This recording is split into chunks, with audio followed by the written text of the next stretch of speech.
വെള്ളിയാഴ്ച ദിവസത്തിൻ്റെ മഹത്വത്തെക്കുറിച്ച് എല്ലാവർക്കും അറിയാവുന്ന ഒരു കാര്യമാണ്. വെള്ളിയാഴ്ച ദിവസം ഒരു പ്രത്യേക സമയമുണ്ട്. ആ സമയത്ത് നമ്മൾ റബ്ബിനോട് എന്ത് ചോദിച്ചാലും അത് ഉടൻ തന്നെ നൽകപ്പെടുന്നതാണ്. പക്ഷേ നമ്മുടെ ദുആക്ക് ഇജാബത്ത് നൽകപ്പെടുന്ന വെള്ളിയാഴ്ച ദിവസത്തിലെ ആ പ്രത്യേക സമയം ഏതാണെന്ന് വ്യക്തമായി തന്നിട്ടില്ല. അതുകൊണ്ട് തന്നെ വെള്ളിയാഴ്ച ദിവസത്തിലെ ഓരോ സമയവും വളരെ ശ്രദ്ധയോടും നല്ല കാര്യങ്ങൾ ചെയ്തുകൊണ്ടും എല്ലാ തെറ്റുകളിൽ നിന്നും വിട്ടുകൊണ്ടും എൻ്റെ പ്രാർത്ഥനയ്ക്ക് തീർച്ചയായും ഉത്തരം കിട്ടുമെന്ന പ്രതീക്ഷയോടുകൂടി ഇരിക്കേണ്ടതാണ്. ഈ ദിവസത്തിൽ നമ്മുടെ ഹലാലായ ഉദ്ദേശങ്ങൾ ഏതുമാവട്ടെ, അത് എത്ര വലുതാണെങ്കിലും പൂർത്തീകരിച്ച് കിട്ടാനുള്ള മാർഗത്തെക്കുറിച്ചാണ് ഈ വീഡിയോയിൽ പറയുന്നത്. പരിശുദ്ധ ഖുർആനിലെ ഏറ്റവും പ്രധാനപ്പെട്ട സൂറത്താണ് സൂറത്ത് യാസീൻ. ഖുർആനിൻ്റെ ഹൃദയമായ സൂറത്ത് യാസീൻ ഓതുന്നവൻ്റെ ഉദ്ദേശങ്ങൾ സഫലീകരിക്കപ്പെടുമെന്ന് നബി സല്ലല്ലാഹു അലൈഹി വസല്ലമ തങ്ങൾ പറഞ്ഞിട്ടുണ്ട്.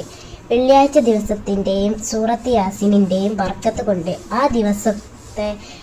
ആ ദിവസം കണ്ണീരോടെ നമ്മൾ ചോദിച്ചാൽ എങ്ങനെയാണ് നമ്മുടെ പ്രാർത്ഥനയ്ക്ക് ഉത്തരം കിട്ടാതിരിക്കുക?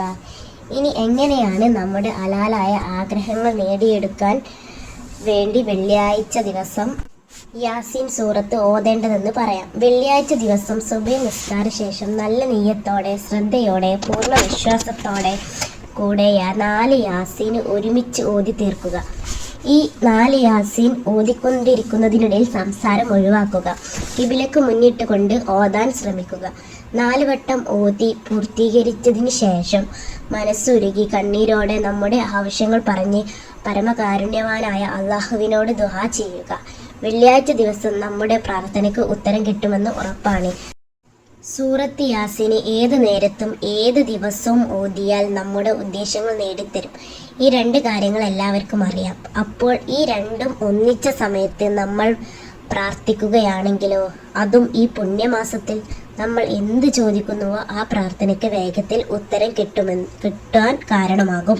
നല്ല നിയ്യത്തോടു കൂടി മറ്റുള്ളവരിലേക്ക് ഷെയർ ചെയ്ത് കൊടുക്കുക. അടുത്ത വീഡിയോയുമായി വീണ്ടും കാണാം. അസ്സലാമു അലൈക്കും വറഹ്മത്തുള്ളാഹി വബറകാതുഹു.